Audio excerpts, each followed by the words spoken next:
Salam alaikum tout le monde, j'espère que vous allez bien, que vous passez une très bonne journée. Bon, très rapidement parce que j'ai pas que ça à faire, je vais répondre par rapport à l'audio qui est sorti hier sur le Twitter de Booba, où on m'entend lors d'une conversation avec Magali, où on parle de Ruby.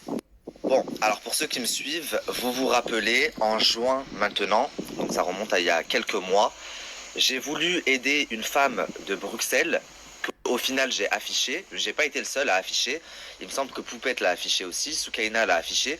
C'était une femme qui m'avait contacté en pleurs en m'expliquant qu'elle avait perdu sa fille, que elle sortait la tête de l'eau, maintenant que ça faisait plus d'1 an, qu'elle voulait faire un événement et j'avais voulu l'aider.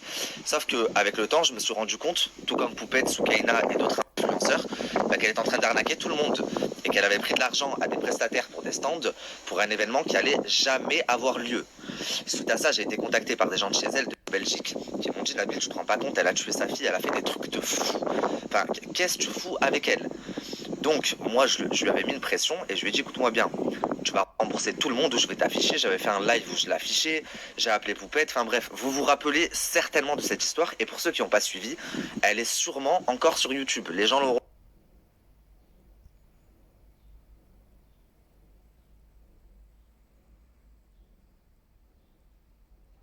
Donc la famille, là je vous ai mis des captures. Vous allez me dire c'est quoi le rapport avec Booba, mais j'y viens, vous allez comprendre. La conversation est très longue, mais c'est des captures. Donc il y avait un groupe avec toutes les victimes à qui elle devait de l'argent et les influenceurs qui avaient été mis en cause pour son événement arnaque. Donc il y avait moi, il y avait Cam Makeup, il y avait Rebecca, il y avait Manel Beauty, il y avait Soukaina, il y avait Poupette, il y avait plein d'influenceurs. Maintenant, ce qui s'est passé avant qu'on en arrive à la conclusion que ce soit une arnaqueuse et que on crée ce groupe. Quand moi elle m'a contacté, j'ai pleuré au téléphone avec elle, elle m'a expliqué qu'elle avait fait de la prison parce qu'elle a été accusée d'avoir tué sa fille, mais que c'était pas vrai, c'était un accident, c'est son autre fille qui l'a tuée. Enfin, une histoire de malade. J'étais organisatrice d'événements avant en Belgique, je fais des événements de fou, j'aimerais me remettre dans le bain pour sortir la tête de l'eau, j'ai vraiment voulu l'aider. Donc elle m'explique que elle a démarché plein d'influenceurs et que parmi ces influenceurs, elle a démarché une influenceuse de l'agence Shona Evans, mais qu'elle s'est fait arnaquer par l'agence. Donc moi, je lui dis quoi? Comment ça, tu t'es fait arnaquer? Elle me dit bah j'ai payé, je sais pas quoi, mais au final la vidéo, je vais te régler le problème. Et ceux qui me suivent, ça fait longtemps que je le fais, je l'ai fait pour beaucoup de gens. Il y a beaucoup de gens, par exemple Maïsan, je l'ai connu comment? Maïsan aujourd'hui elle fait partie de ma bande, mais de base j'ai été contacté par une abonnée qui m'a dit j'ai été arnaqué par un placement de Maïsan ou je sais pas quoi, j'ai appelé Maïsan. Maïsan, il s'avérait qu'elle-même s'est fait arnaquer, elle a remboursé la cliente, etc. Donc c'est quelque chose que je fais très souvent. Moi elle me dit ça, j'appelle, je vais en parler publiquement, mais avant d'en parler publiquement, bah j'appelle Magali. Magali, là, il s'avère qu'il y a ça, c'est une arnaque, c'est quoi ce délire? La meuf, elle s'est fait arnaquer, c'est moi qui l'aide, patati patata. Elle me dit, Magali, elle me dit, mais jamais de la vie, c'est pas possible. Je lui dis, bah moi, elle m'a dit ça. Elle me dit, ok, est-ce qu'il y a moyen que cette meuf, tu la ramènes au bureau? Je lui dis, ok. J'appelle la meuf de Belgique et je lui dis, écoute, je suis à Paris là dans la semaine, j'avais une interview avec Marco Mouli.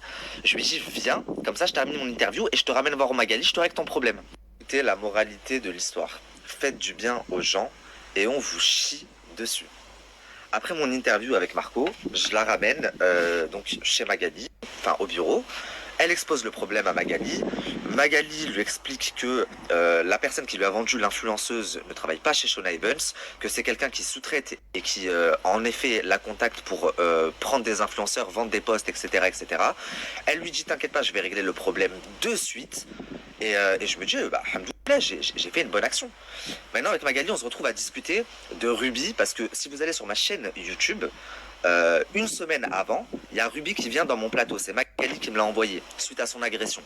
Et dessus, donc, Magali me dit, Ruby, elle est folle, je l'adore, cette meuf, etc., etc. Sauf que, c'est pas ce que vous avez entendu, parce que moi, dans l'audio de Booba, on a l'impression que on dénigre Ruby, alors que c'est pas ce qui s'est passé, et je vais vous le prouver. Enfin, restez bien jusqu'à la fin de la conversation.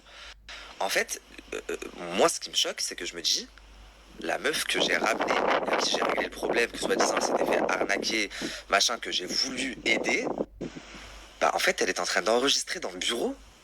Alors, encore une fois, la famille, j'ai aucun problème avec le fait que la conversation sorte publiquement, parce que j'assume d'une tout ce que je dis, et de deux, il n'y a strictement rien de mauvais dans la conversation, si on vous la met en entier.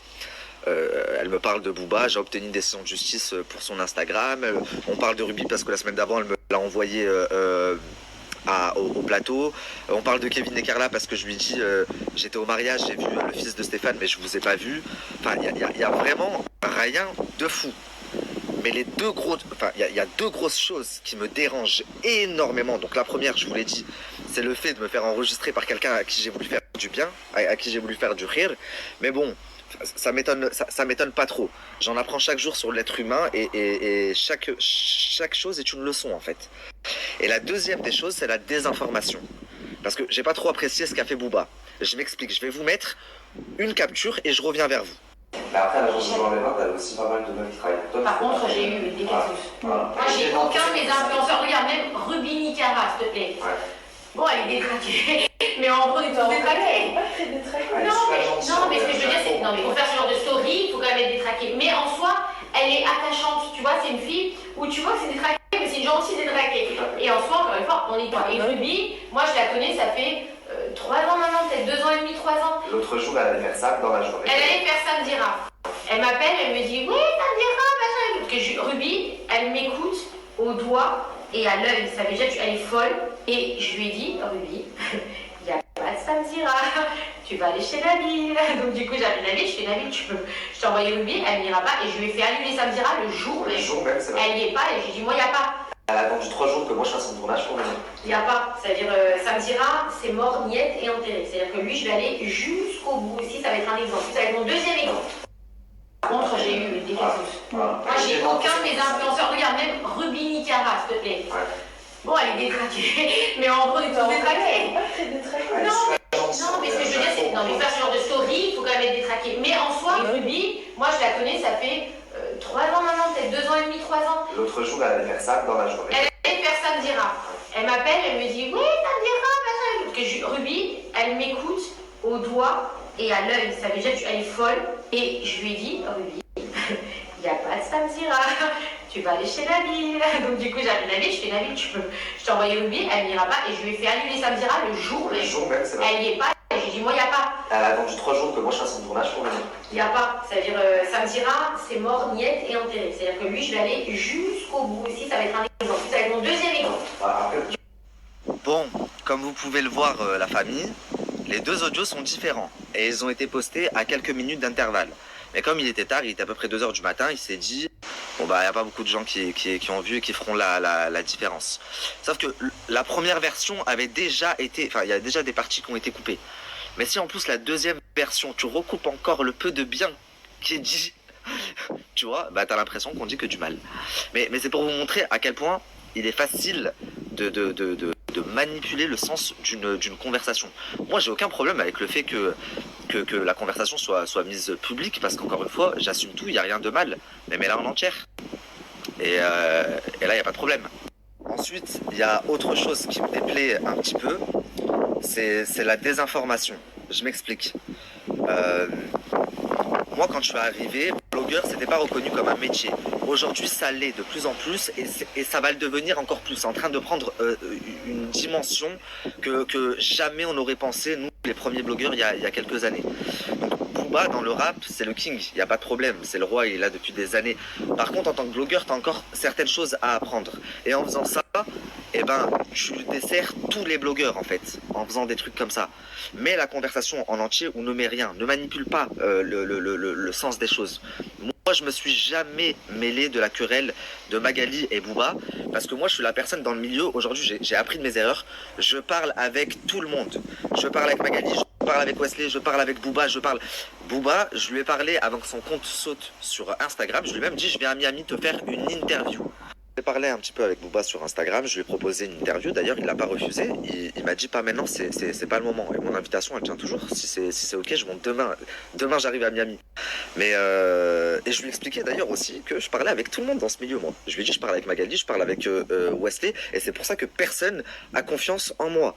Mais là ça me dérange un petit peu d'entendre ma voix, parce que Ruby elle va se dire quoi, elle va se dire moi je vais dans son tournage, et lui derrière il me dénigre, alors qu'en soi on la dénigrait pas du tout.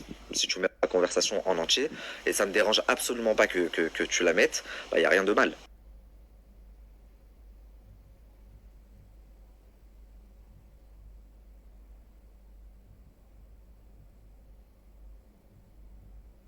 très rapidement la famille, parce que j'ai lancé un question-réponse hier et que j'aimerais y répondre. C'est bientôt terminé et il y a des questions très pertinentes. Vous m'envoyez la story de Sam Zira, il y a quelques personnes qui m'ont envoyé, où il dit scandalisé par ce que j'entends. Alors, je ne vois pas ce qui te scandalise. T'es en procès contre Magali, donc forcément elle va pas envoyer ses candidats chez toi. De même que Wesley n'envoie pas ses candidats chez toi puisque c'est mon ami. Donc forcément, s'il doit les envoyer chez quelqu'un, il va les envoyer chez moi. Et tu le sais. Donc pourquoi faire la personne scandalisée? De même que je sais pas, enfin je suis proche de pas mal de candidats jazz et tout, bah elles feront jamais rien avec toi, elles font des choses avec moi, Sarah Frézou, etc. Mais c'est une question d'affinité, tout simplement. Donc pourquoi faire le mec scandalisé? Et encore une fois, moi je fais rien pour, hein. C'est-à-dire que j'ai jamais dit à personne, n'allez pas chez Sam Zira, vous venez chez moi, hein. Pas du tout. La preuve en est, et heureusement, regardez comment Dieu fait les choses. Il y a une semaine de ça, Noémie, qui est dans la bande Anabil Flix, elle est chroniqueuse chez moi, elle fait partie de la bande de mes tournages et tout. Elle m'a appelé, elle m'a dit écoute, Sam Zira, il envoie des messages à mon frère et tout pour que j'aille faire une interview. Est-ce que ça te dérange si j'y vais? Je lui ai dit mais pas du tout Noémie, vas-y. Je lui ai dit, déjà qu'il y a plus grand monde qui va chez lui, alors oui, vas-y, si ça peut lui permettre d'avoir un petit peu de contenu. Mais si j'étais mauvais, que moi, je bloquais les gens, bah, j'aurais dit à Noémie, ça va pas ou quoi, tu vas pas?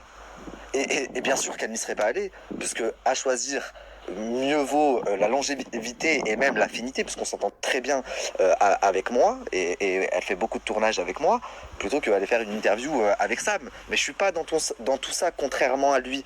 Et moi, mes chroniqueurs, ils sont libres d'aller et de dire ce qu'ils veulent. Il n'y a pas de contrat de 70 ans, il n'y a pas de... Donc voilà, juste ça.